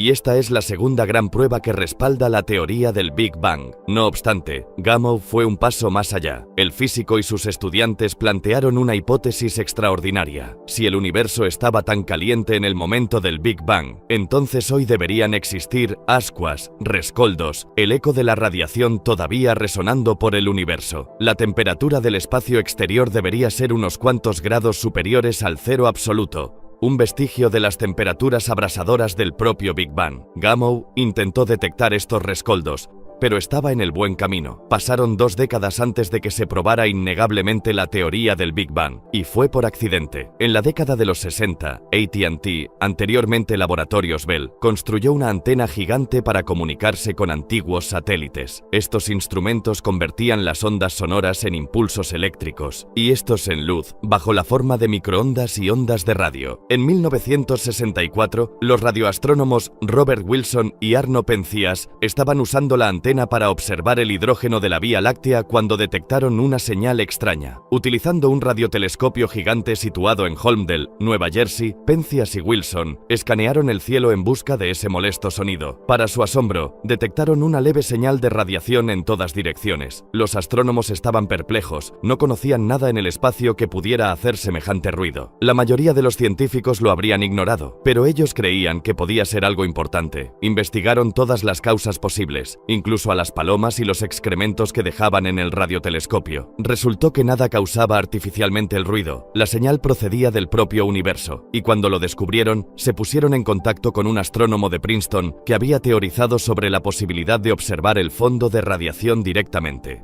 Se trataba del fondo de radiación de microondas, la radiación sobrante del Big Bang, como había predicho el físico a finales de los 40. El fondo de radiación de microondas mostraba cómo era el universo unos 380.000 años después del Big Bang. Antes de aquel momento, el universo era una amalgama densa y opaca de partículas cargadas y radiación en forma de rayos gamma y rayos X. Después de que pasaran unos 380.000 años, la mezcla primigenia se enfrió, lo que permitió que se formaran los primeros átomos neutros. En ese momento, la materia y la radiación se separaron y los primeros fotones o rayos de luz fueron capaces de viajar libremente por el universo. Esos mismos fotones son la radiación que vemos hoy en día y que ha viajado desde el principio de los tiempos. Es como cuando vas de acampada a las montañas y la niebla matutina no te deja ver nada hasta que sale el sol y la niebla se disipa. En ese momento puedes ver las montañas espectaculares que te rodean, lo que no significa que se crearan unos minutos antes. Eso es lo que pasó con el universo. Unos 400.000 años después del Big Bang, la niebla se disipó y pudimos ver las estructuras, pero creemos que esas estructuras se crearon crearon en la primera fracción de segundo tras el Big Bang. El fondo de radiación de microondas fue la tercera prueba, y la más contundente para validar el modelo del Big Bang. En cierto modo, la sentencia de muerte de la teoría del estado estacionario fue el descubrimiento del fondo de radiación de microondas. La teoría del estado estacionario no ofrecía ninguna explicación plausible sobre el origen de esa radiación difusa. Finalmente, la comunidad científica aceptó la teoría del Big Bang. Pero el fondo de radiación de microondas planteó preguntas. Cuando se observaba de cerca, la radiación parecía homogénea, no desigual como se esperaba. Esto plantea un problema porque si miramos al universo actual, vemos claramente que no es uniforme. Hay galaxias en unos lugares y en otros no, y eso es un problema para que los cosmólogos expliquen cómo ha podido evolucionar la estructura actual a partir de un estado inicial homogéneo. Durante las 3 décadas siguientes, los científicos intentaron encontrar variaciones de temperatura diminutas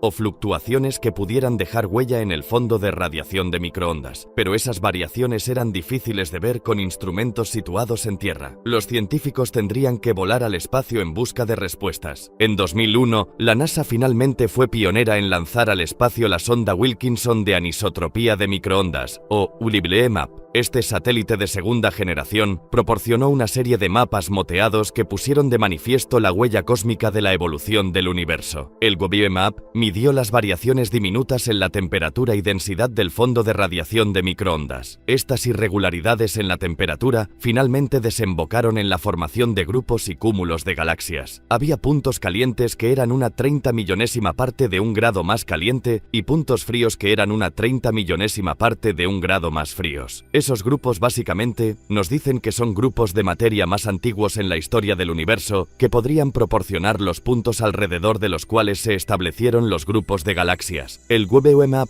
también ayudó a confirmar la edad del universo, entre unos 13.700 y 13.800 millones de años. No obstante, incluso con la información recopilada por el WLIBE-MAP, la teoría del Big Bang todavía presentaba importantes problemas. El fondo de radiación de microondas desvela que la temperatura del espacio es extrañamente uniforme. Zonas lejanas entre sí tienen la misma temperatura, aunque haya 90.000 millones de años luz de distancia. En la teoría del Big Bang hay todavía algunos cabos sueltos. Si miras en esta dirección y miras en esta dirección, en principio estás mirando a dos partes del universo que no deberían estar conectadas una con la otra. No ha pasado el tiempo suficiente desde la creación del universo para que esos dos puntos pudieran haber estado en contacto. Para resolver este dilema cósmico, se propuso la teoría de la inflación. La teoría de la inflación sugiere que, en el primer instante del Big Bang, el universo experimentó una expansión exponencial extremadamente rápida, mucho más rápida que la velocidad de la luz. Esta expansión inflacionaria estiró cualquier irregularidad inicial, haciendo que el universo apareciera homogéneo y resolviendo el problema del horizonte. Según la teoría, esta inflación ocurrió en una fracción de segundo después del Big Bang, llevando el universo a una escala macroscópica en un tiempo infinitesimal. Este periodo de expansión rápida explica cómo regiones del universo que están fuera del contacto causal pueden tener la misma temperatura.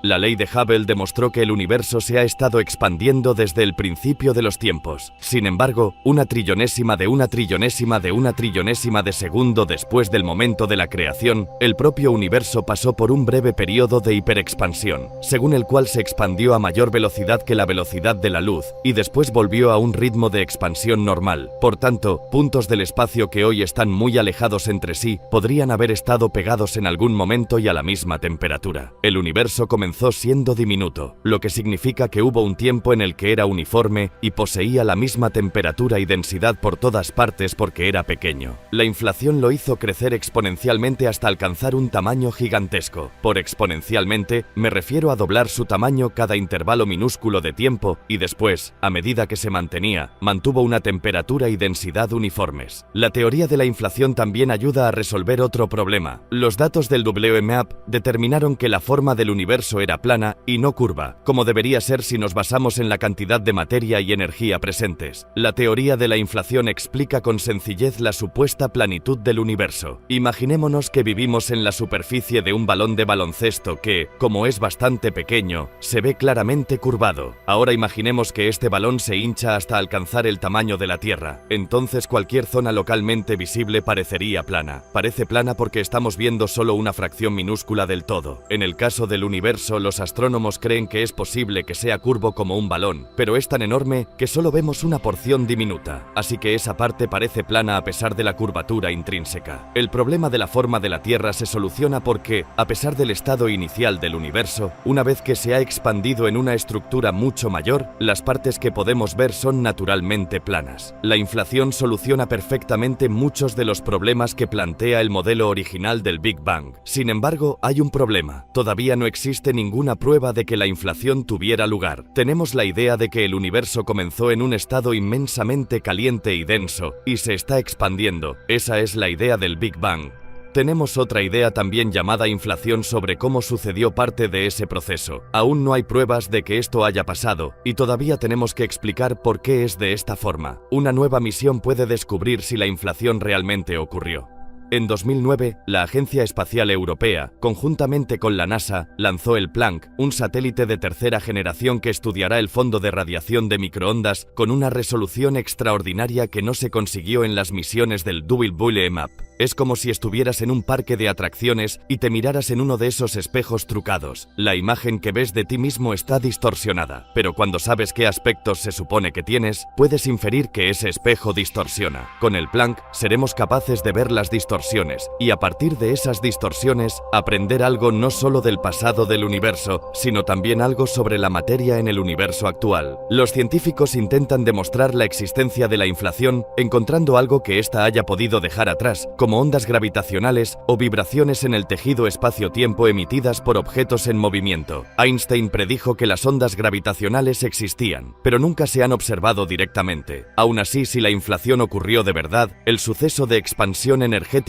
debe haber liberado una onda gravitacional que todavía reverberará hoy en día. Por supuesto, no existe el sonido en el espacio, pero podemos imaginar que una cuerda de violín de un determinado grosor y longitud produce una nota y una frecuencia concreta. Por tanto, un tipo determinado de suceso astrofísico produciría una marca distintiva en las ondas gravitacionales. Creemos que el Big Bang produjo una clase única de ondas gravitacionales y los científicos esperan detectarlas. Las ondas gravitacionales producidas por el Big Bang dejarían una marca particular en el fondo de radiación de microondas llamada polarización. Debemos detectar un cierto patrón de polarización que podría indicar ondas gravitacionales procedentes del comienzo del universo. Y estas ondas serían un indicativo claro de la inflación y del mecanismo que la causó. Esas ondas gravitacionales de la inflación habrían estado presentes en esas primeras fracciones de segundo y estarían todavía por ahí. Habrían dejado un modelo impreso en el fondo de radiación de microondas distinto de cualquier otro proceso que haya tenido lugar en aquel momento en el universo. En el Polo Sur, el astrofísico John Kovacs y su equipo instalarán un telescopio de segunda generación llamado BICEP. Medirá la polarización de los fotones del fondo de radiación. Un fotón, o partícula de luz, a veces está polarizado, lo que significa que se tuerce hacia una dirección determinada. Si la inflación produjo una onda gravitacional, debería haber creado un modelo en espiral en la parte polarizada del fondo de radiación y el receptor del BICEP lo recogerá. Vinimos al Polo Sur con el telescopio BICEP, como la mayoría de los telescopios de microondas que hay aquí, por su atmósfera extraordinariamente clara y seca. En el Polo Sur no hay vapor de agua sobre nuestras cabezas porque la atmósfera es muy delgada y fría. Cualquier presencia de vapor de agua en la atmósfera absorbería los fotones del principio del universo y nos confundiría con una señal falsa. Intentamos ir a un lugar en el que el aire no se interpusiera entre nosotros y el universo primitivo. Si no vamos al espacio, el Polo Sur es el mejor lugar para ello. El BICEP 2 está dotado de sensores sensibles a las microondas para medir niveles más tenues de fotones que podrían albergar señales de ondas gravitacionales producidas por la inflación. Lo que me fascina es que creemos que aquí, en el Polo Sur, podemos comprobar esta teoría con un telescopio pequeño. El soporte nos permitirá girar el telescopio y dirigirlo a cualquier punto del cielo. Observamos una parcela del cielo, recogiendo incesantemente fotones, creando una imagen del aspecto de la polarización en esa pequeña parcela del cielo. Durante el transcurso de meses y años, se va haciendo cada vez más nítida. La existencia de ondas gravitacionales gravitacionales en el fondo de radiación de microondas puede demostrar que la inflación impulsó el breve periodo de hiperexpansión del universo. Las ondas gravitacionales de la inflación nos proporcionan una prueba crucial. Esas ondas gravitacionales se podrían observar en la actualidad y el patrón que dejarían en la polarización del fondo de radiación sería una prueba concluyente de que la inflación es el modo en el que el universo comenzó. Los experimentos del Polo Sur pueden hacernos viajar atrás en el tiempo, mucho más allá de lo que la ciencia hubiera imaginado. Pero podemos ir incluso más allá del periodo de inflación, al momento mismo de la creación. Uno de los problemas de nuestro modelo cosmológico actual es que no se centra en lo que ocurrió en el momento justo del Big Bang. Cuando la materia se comprime en un estado tan denso, nuestras leyes físicas no funcionan. Los científicos aún no comprenden qué ocurrió antes de la inflación o qué causó el Big Bang. Así que lo que haya ocurrido antes del periodo de inflación continúa siendo un misterio por ahora. Una de las características de la inflación es que tiende a borrar cualquier prueba que ocurriera antes. Así que alguien podría haber escrito en un encerado y otra persona lo podría haber borrado. En ese caso, no serviría, pero si no lo hubiera borrado completamente, puede que quedaran restos diminutos. Lo que estamos empezando a pensar es que, si hubiera restos minúsculos del universo preinflación, puede que todavía existan incluso tras la inflación. En la frontera entre Suiza y Francia, el laboratorio de física CERN alberga la máquina científica más grande y compleja que se haya construido, el Gran Colisionador de Hadrones o LHC, situado a 90 metros bajo tierra y del tamaño de 5 jumbos. Fue diseñado para recrear las condiciones que existieron una millonésima de segundo después del Big Bang, para encontrar las respuestas a por qué y cómo ocurrió. Las partículas subatómicas, o protones, se envían por un anillo de 27 kilómetros de circunferencia a toda velocidad, al 99,9% de la velocidad de la luz, y en direcciones opuestas. 4 detectores situados en el túnel actúan como cámaras para registrar las colisiones. Se espera que cuando los protones colisionen, sus masas y velocidades combinadas formen nuevas partículas como las que pudieron haber aparecido nanosegundos después del Big Bang y que se hayan desintegrado desde entonces. Estas partículas podrían arrojar luz sobre el origen de las partículas fundamentales de la naturaleza. Estamos buscando nuevas partículas. Puede que estas partículas vivan solo un instante en el tiempo y se descompongan en otras partículas, y que observemos esas partículas descompuestas, las rastremos, y así podamos averiguar de qué energía se trataba, de dónde procedían y cuál era la masa de la partícula madre. Físico y director del proyecto del CERN, confía en obtener con estos experimentos partículas de Higgs. Conocidas como las partículas divinas, se cree que las partículas de Higgs pueden haber estado presentes en el instante posterior al Big Bang, y puede que de ellas proceda la masa de toda la materia del universo. Una de las razones principales por las que hemos construido el LHC fue para descubrir partículas de Higgs, que en cierto sentido son una especie de santo grial de las partículas para la física, porque son la última pieza del rompecabezas de la que no tenemos pruebas experimentales. El Gran Colisionador de Hadrones también podría arrojar luz sobre la teoría del todo, que propone que bajo una energía y temperatura extremadamente elevada, las 4 fuerzas de la naturaleza, la gravedad, la fuerza electromagnética, la fuerza nuclear fuerte y la fuerza nuclear débil, podrían haber estado unidas en los primeros momentos tras el nacimiento del universo. Después, cuando la gravedad se separó de las fuerzas, empezó la rápida expansión del período de inflación, que se puede considerar el Bang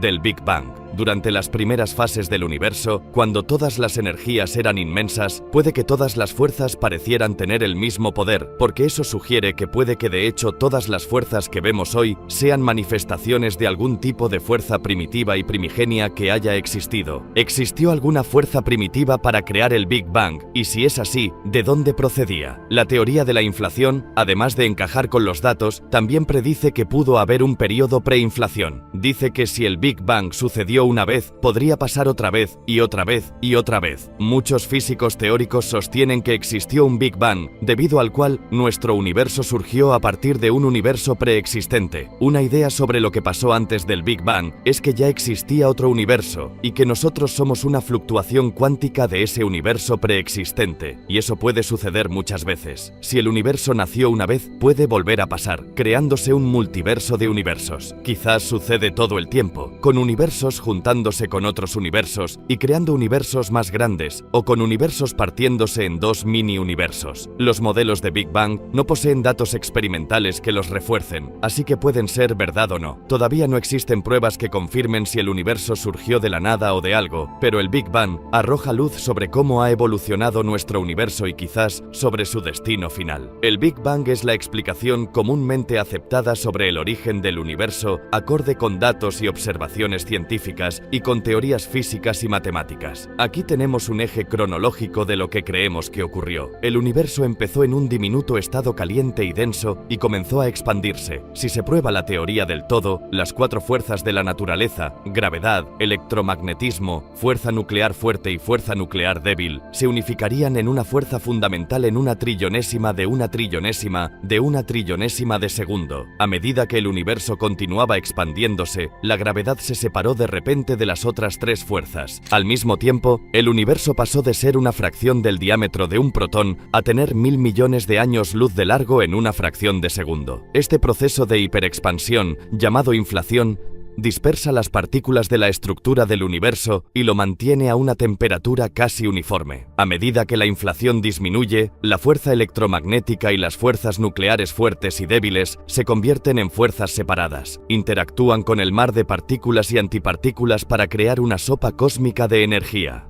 100 segundos después del Big Bang, la temperatura asciende a más de 500 millones de grados centígrados. Los protones y neutrones se fusionan por la fuerza nuclear fuerte y crean el núcleo del hidrógeno pesado. Empujado por la intensa temperatura y presión, la fusión nuclear convierte el núcleo del hidrógeno pesado en helio, y tras unos cuantos minutos, alrededor de un cuarto del hidrógeno se convierte en helio, que a su vez producirá elementos más pesados. Durante cientos de miles de años, la materia y la radiación están unidas en una niebla cósmica. Más adelante, 380.000 años después del Big Bang, la materia y la radiación se separan, dejando a los fotones o rayos de luz viajar libremente por el espacio. El universo se vuelve transparente, permitiendo que los fotones hagan que se vea el fondo de radiación de microondas. Cuando el universo tiene unos pocos cientos de millones de años, la gravedad une al hidrógeno y al helio para formar nubes que colisionan formando las primeras estrellas. Cuando el universo tiene unos 500 millones de años, los grupos de estrellas y gas forman las primeras